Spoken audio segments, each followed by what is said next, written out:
Et permettez-moi tout d'abord de faire ce préambule un peu polémique, un peu revendicatif. Les thèmes abordés durant ces Stone Day, donc cinéma, littérature, identité, territoire, permettent de stimuler nos réflexions sur des sujets de grande importance, tels que les rapports qu'entretiennent nos sociétés contemporaines à la culture et à l'histoire. Sociétés qui, apparemment, si nous tenons compte des réformes de l'enseignement et des baisses d'effectifs dans certaines filières universitaires, semblent se détourner de plus en plus de la littérature, des lettres classiques, de la philosophie, de l'histoire et des arts, sauf lorsque art rime avec milliard, et de l'italien en tant qu'enseignement d'art, littérature et civilisation. Or, si vous jetez un coup d'œil dans le monde, les personnes jugées les plus dangereuses par ces mêmes sociétés qui dénigrent la pensée sont les journalistes, les intellectuels, les artistes. Les premiers à disparaître, à être emprisonnés, à être poursuivis et bâillonnés. Il y a anguille sous roche, n'est-ce pas ? Car littérature, histoire, cinéma, en tant qu'expression artistique, sont l'humus de notre réflexion et de nos projets, de notre liberté donc. Liberté de penser et d'agir. C'est bien ce qui apparaît donc dans les exposés de messieurs Landron et Distef. Je pense que ce préambule est tout à fait en lien avec ce qui a été dit. Et donc, j'espère, pour terminer le préambule, j'espère en tant qu'enseignante et citoyenne que ces discussions Stone, des conférences, stimuleront la curiosité des étudiants, les poussant à aller toujours plus loin et à se lancer dans des recherches qui seront sans l'ombre d'un doute passionnantes. Alors, pour ma part, je me suis intéressée à l'expression littéraire sarde et corse contemporaine de la fin des années 90 environ aux années 2010, débordant un petit peu dans un sens comme dans l'autre, tenté évidemment par la richesse de la production qui précède et de celle qui suit. Et là, je me permettrai une petite digression personnelle parce que la plupart du temps, ce qui stimule un chercheur, ce sont aussi ses parcours personnels. Hein.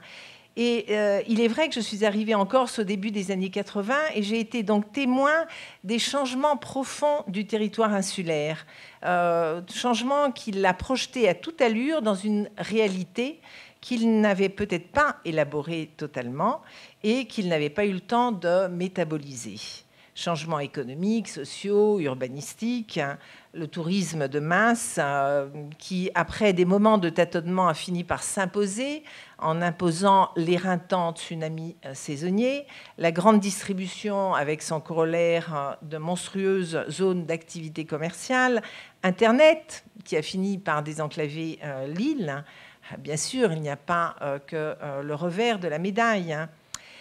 Un des aspects finalement positifs de ces déferlantes a été la stimulation créative, l'écho que ces changements ont fait retentir dans la littérature et dans le cinéma, provoquant ainsi une sorte de créativité polémique, un petit peu comme je le suis aujourd'hui.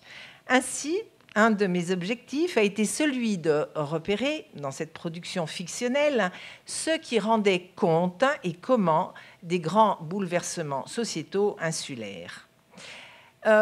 Ma présentation, mon intervention sera plutôt faite de questions que d'affirmations. Mais je pense que cela peut être intéressant pour stimuler le débat. Donc j'ai parlé d'expression littéraire sarde et corse, mais qu'est-ce qui me permet légitimement de qualifier une création de sarde ou de corse ?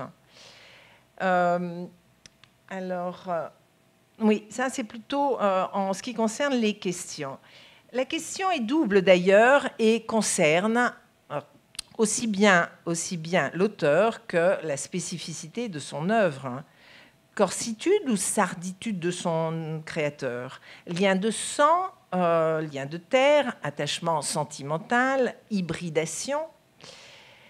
Bien des articles de géocritique et de sciences sociales ont abordé de façon plus générale la question. Les réponses sont multiples et complexes, oserais-je dire heureusement. Mais encore, le choix de la langue d'expression, que ce soit en littérature ou en cinéma, vous avez parlé effectivement de la langue sarde utilisée dans les documentaires, mais on peut avoir aussi des moments de langue sarde dans certains films sardes, mais pas seulement sarde, dans toute la production finalement cinématographique italienne. Tu l'avais bien montré lors de la première Stone. Il y a des films qui ont nécessité carrément un sous-titrage pour que le public italien comprenne. Le choix de la langue d'expression, que ce soit en littérature ou en cinéma, donc, est-il emblématique, porteur de sens?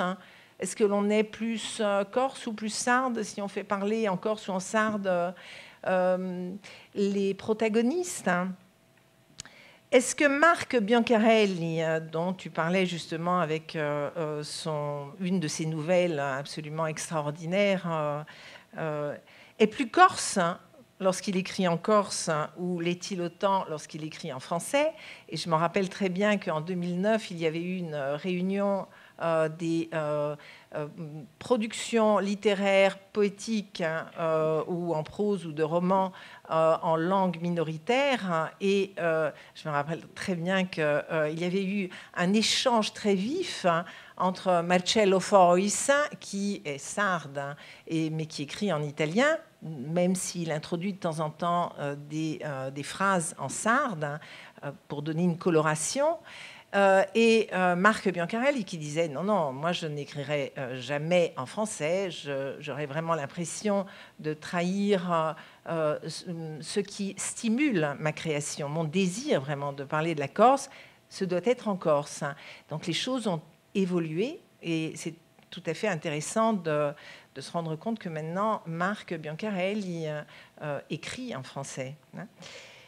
Et est-il plus militant, donc lui, comme d'autres auteurs corses, lorsqu'il est publié par Albiane, ou rend-il plus service à la cause? Le terme est sans doute inapproprié, je ne sais pas, la cause de la culture corse, lorsqu'il est publié par Actes Sud. Et c'est vrai que ça, c'est un questionnement très, très important et qui fait partie de pistes de recherche et de réflexion importantes. Les maisons d'édition, des maisons d'édition corse, sardes, on a vu effectivement dans les couvertures des romans, il y a pas mal de romans donc, qui ont été édités par Il Maestrale en Sardaigne, qui est une maison d'édition fantastique, mais il y en a énormément. Et il y a un foisonnement également en Corse de maisons d'édition. Il est évident que Albiane a eu un rôle, on va dire, de moteur et peut-être un rôle même militant dans la publication. En parlant également de la toponymie présente dans les romans, est-ce que l'écrivain Manuzzu, qui situe ses récits dans des non-lieux, est-il moins sarde que Salvatore Santin, qui cite explicitement dans ses romans des toponymes sardes? Et quel est le rôle de l'écrivain non sarde Carlotto, que tu as cité fort justement, lorsqu'il écrit Jimmy della Collina, adapté au cinéma par le sarde Pau? Il est vrai que dans la constitution de mon corpus, l'interrogation sur qui vais-je choisir, mais celui-ci est fortement emblématique. Carlotto a résidé en Sardaigne. Il a écrit ce bref roman très très court, effectivement, Jimmy della Collina, qui parle de problématiques néo-urbaines, sortant justement de ces clichés, de ce folklore pesant et entravant. Et là aussi, des questions émergent. Est-ce que l'on est moins sarde et moins corse et peut-être un peu traître lorsque l'on décrit l'ennui l'abus de pouvoir, l'étroitesse d'esprit, l'absence de futur pour les jeunes, l'archaïsme d'une certaine mentalité insulaire, comme ont pu le faire Flavio Soriga ou Jérôme Ferrari et Marc Biancarelli à leur début. D'ailleurs, toute cette problématique autour de Padre Padrone, mais également autour de Sardinia Blues, de façon un petit peu édulcorée par rapport à Padre Padrone, mais également lorsque l'on parle de Marc Biancarelli, qui a été quand même victime de lourdes critiques lorsqu'il a peint, on va dire, une société un peu qui s'effritait avec des valeurs un peu dubieuses. Cela me fait penser d'ailleurs à la réaction d'une certaine société ben pensante, bien pensante italienne de l'après-guerre, et qui fustigeait le genre néoréaliste au cinéma, car il donnait à voir sans filtre à un vaste public international l'image d'une Italie misérable de l'après-guerre. Autre question fondamentale. Mon approche étant comparatiste, et c'est vrai que l'on est tenté par une approche comparatiste, dans la mesure où l'on cite, je me permets de dire l'on cite parce que Fabien, toi aussi, tu rapproches bien sûr une production corse cinématographique, peut-être à ses débuts, et la production sarde. Lorsque l'on cite explicitement la Corse et la Sardaigne comme toile de fond de notre corpus, en quoi puis-je rapprocher ces deux territoires que l'histoire n'a eu de cesse d'éloigner? Là aussi, le débat reste vaste et vif si l'on se penche sur une histoire des communautés insulaires plus fines et qui rendrait compte de bien des liens profonds tissés entre les hommes et les femmes des deux îles voisines, en dehors de l'histoire des dynasties de Gênes, de l'Aragon, qui, elles, ont finalement éloigné les deux territoires. En ce qui concerne les approches théoriques, pour effectivement aborder et analyser donc cette production, cette littérature sarde et corse, il est nécessaire d'avoir des outils pour aborder de façon théorique, bien sûr, les récits.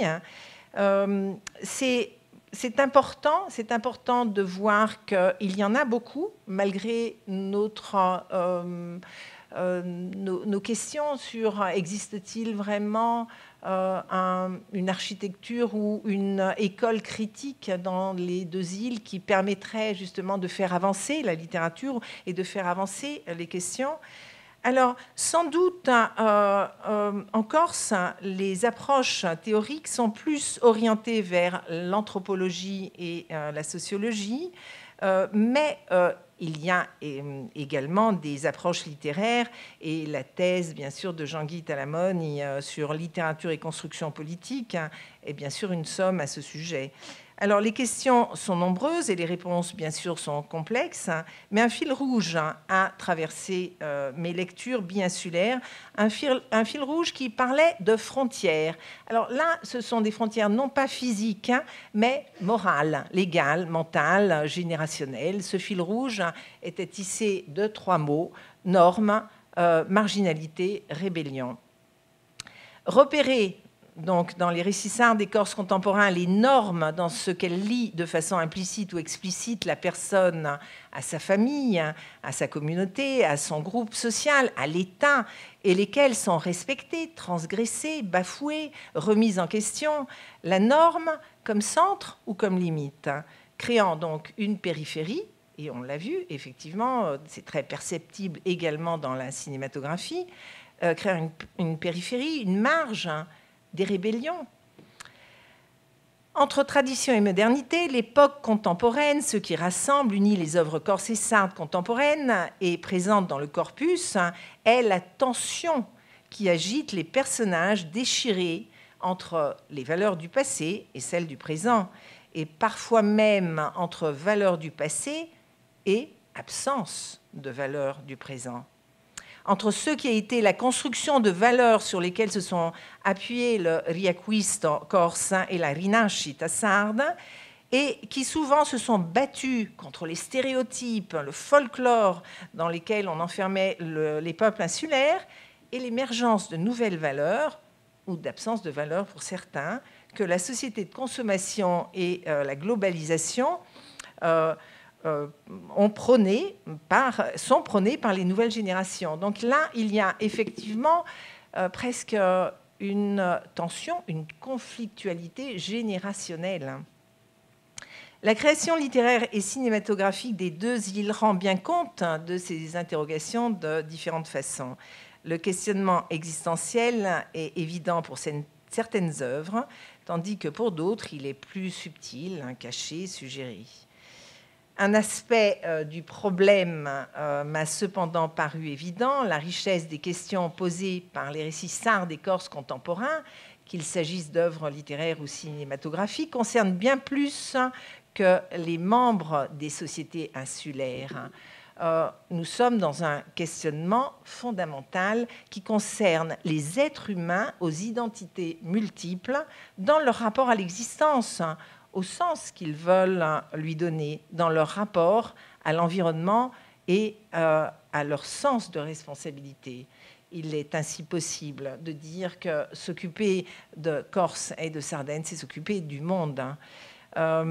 Et je me permettrai de rapidement terminer en disant que je conseille quelques actes subversifs qui sont ceux de lire, d'écrire, d'analyser, de critiquer, de chanter, de composer. Voilà. Et je pense que ma brève présentation... j'espère qu'elle suscitera des désirs d'aller beaucoup plus loin et surtout de lire cette création aussi bien sarde que corse et de voir des films avec beaucoup de curiosité en sachant que, voilà, comme je le disais tout à l'heure, en s'occupant de Corse et de Sardaigne, on s'occupe aussi d'Italie, de France, d'Espagne, de Catalogne. On voit le monde autour de nous a besoin de jeunes qui s'occupent, et qui étudient les lettres, l'histoire, les arts et le cinéma. Je vous remercie.